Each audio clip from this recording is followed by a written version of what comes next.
America has always had warring narratives. I mean, a lot of American history is a war of ideas. Right. And I gave a speech, probably the speech that is closest to my heart that I gave throughout my presidency was the speech I gave on the 50th anniversary of Selma, the March on Selma over the Edmund Pettus Bridge.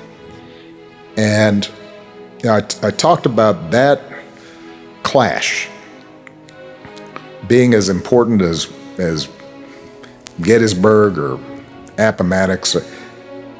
You've got on one side John Lewis and a ragtag band of Pullman porters and maids and clergy and a couple rabbis and college kids, and they're marching from one side, and on the other side you've got folks with billy clubs on horseback and fire hoses and dogs and all that. And what John Lewis represented was the narrative that says we the people means just what it says. That we hold these truths to be self-evident, that all men are created equal.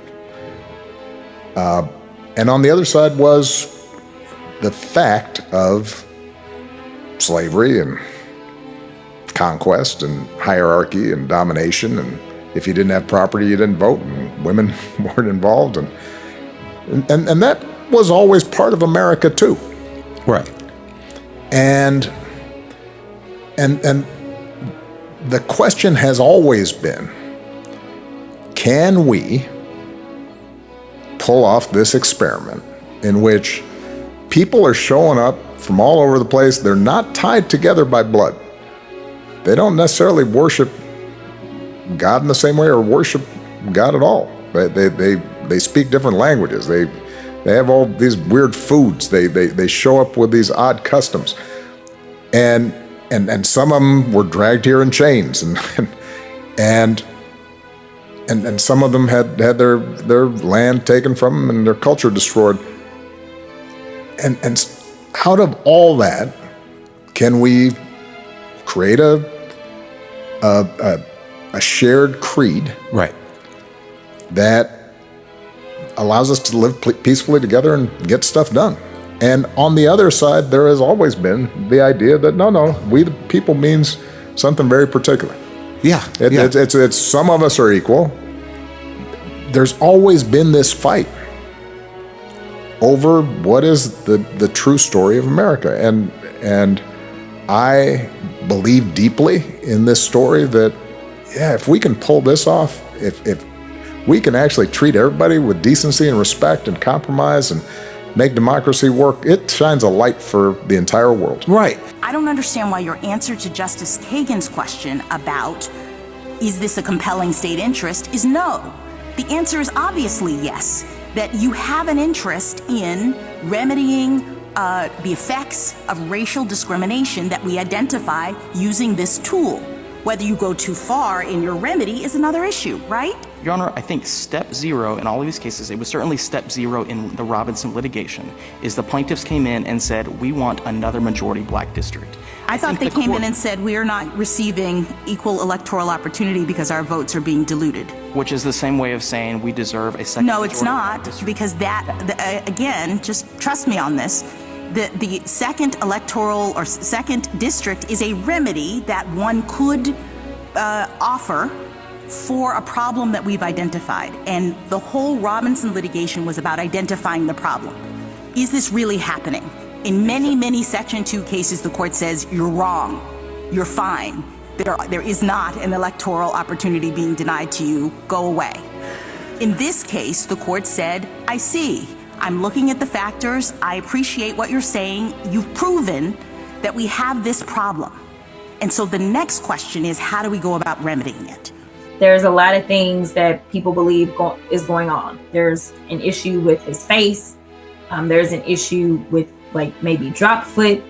And then cognitively, he's never necessarily been an Einstein, but seems like the decline is happening this, right? Like he's a madman, like he's crazy. We did not have any accountability for what was going on there, and we should have. Why weren't the National Guard there to begin with? They clearly didn't know, and I take responsibility for not having them just prepare for more. Congresswoman Pelosi, are you at all concerned that the new January 6th committee will find you liable for that day? Are you at all concerned about the new January 6th committee finding you liable for that day? Why did you refuse the National Guard on January 6th? Shut up. I did not refuse the National Guard. The president didn't send it. Why are you coming here with Republican talking points as if you're a serious journalist? The American people want to know. We still have questions. Thank you. More than 5 million Americans turned out in small towns and big cities all across the country for those No Kings protests against the Trump administration back in June. That No Kings Day protest, that one day in June, is considered to be one of the 3 largest days of peaceful protest ever in U.S. history.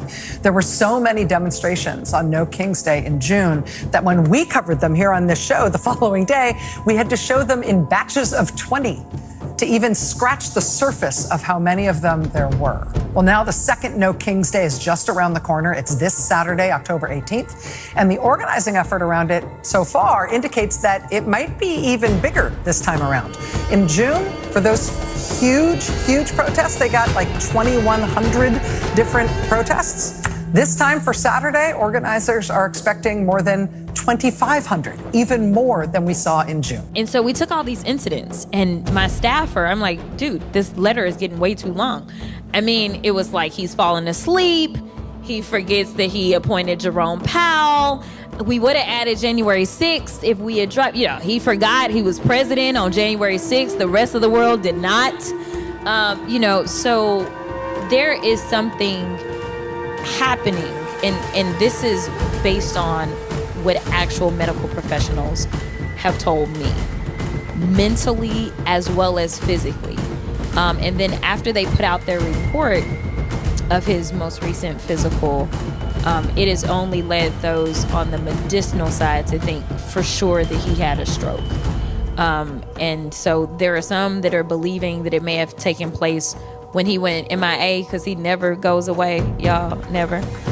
But when he went MIA, and then all the theories started popping up, and it's like, is he alive? What's happening?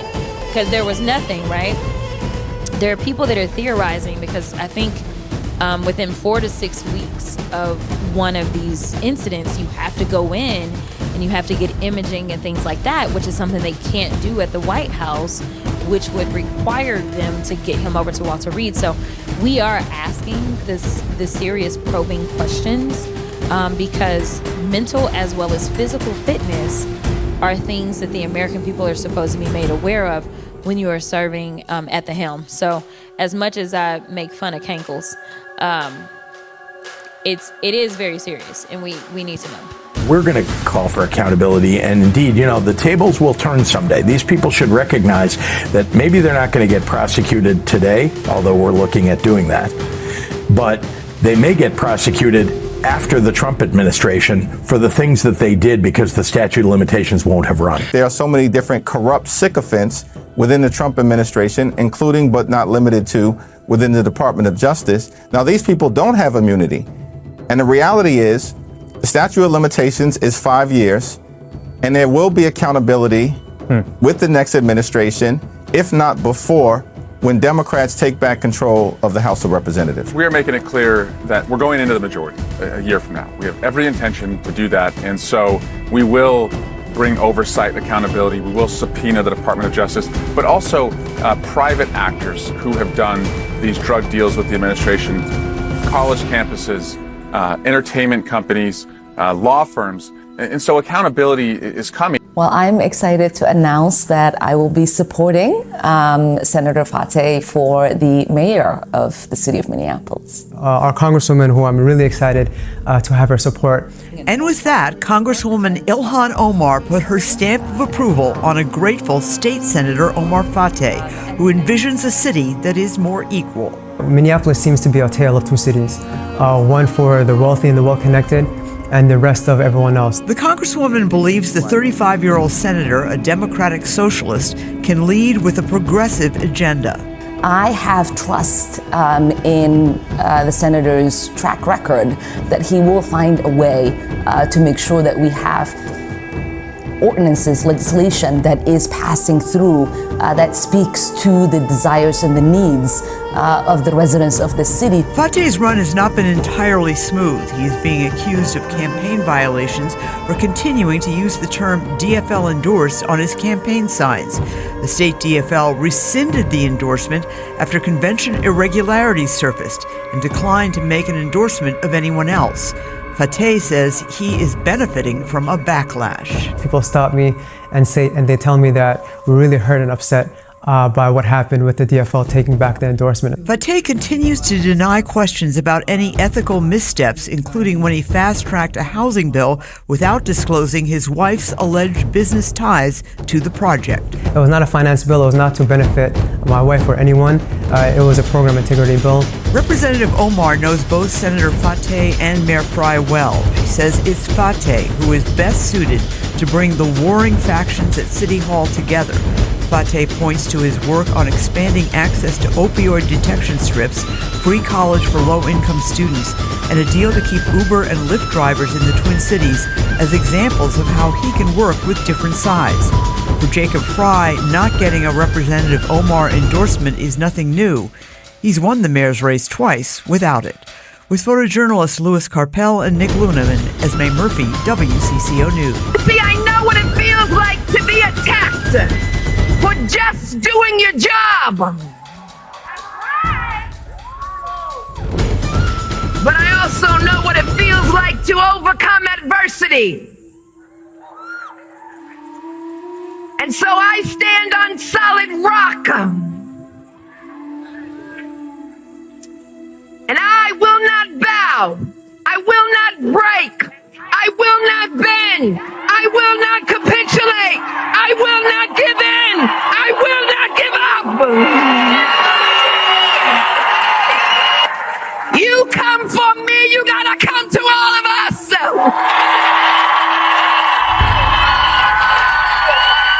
All of us.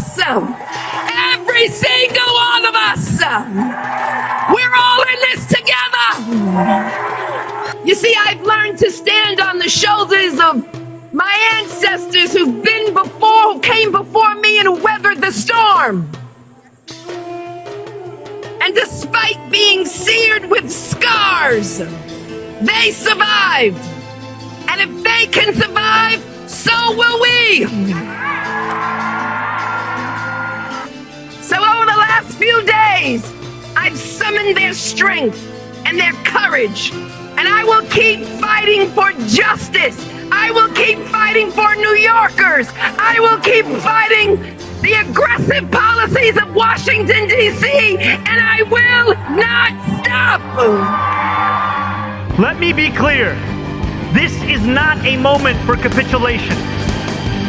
We are in a period of political darkness. Donald Trump and his ICE agents are snatching our immigrant neighbors from our city. In broad daylight, right before our eyes. His authoritarian administration is waging a scorched earth campaign of retribution against any who dared oppose them, against the courts that dare hold them accountable, and against our trans and queer neighbors for simply daring to be themselves. Over the last 9 months, we have witnessed the largest wealth transfer from the poor to the rich in history.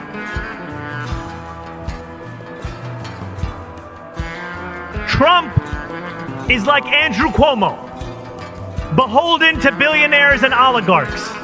And like Cuomo, he has bent to their will. The desolation left in his wake has been staggering. Tens of millions of Americans, including millions right here in New York, will lose their Medicaid, their Medicare, their SNAP benefits. Because of Trump's corruption, children will go to sleep hungry. The sick will die. Any way you measure it, our lives have gotten worse. I think of the pastor I sat with just a few weeks ago in East Flatbush. He told me how in September, a young woman from his congregation approached him after church. She told him she was facing a deportation order. He knew her well, and he knew the work she did with young people with disabilities in this city. She told him she couldn't afford an attorney and had no one else. She asked if he would go with her to 26 Federal Plaza. He said yes. Sitting in the courtroom, the judge told her to be ready to leave in the clothes she was wearing. He asked her if she had said goodbye to her family. She began to cry. And then, in what felt like a miracle, the judge changed his mind. He decided he would put her TPS order before the deportation order. For a minute, it seemed as if the danger had passed. But the pastor knew that ICE stood outside. They did not care about a court order because they do not care about the rule of law. He turned to a few court watchers in the room and asked them to go outside first. He asked another man to hold the elevator. He picked up the young woman under her arm, opened the door, rushed her past ICE agents, into the elevator and down into a waiting car before speeding off back to Brooklyn.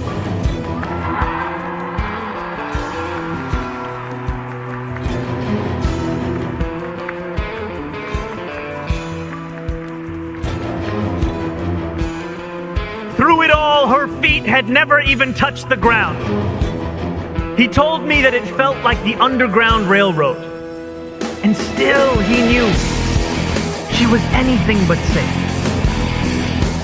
We are living in the times that we read about. I know that for many of us, when we look back at moments in history that rhyme with today, where tyranny loomed and the state imposed violence with sinister glee, we ask ourselves what we would have done. We need not wonder. That time is now.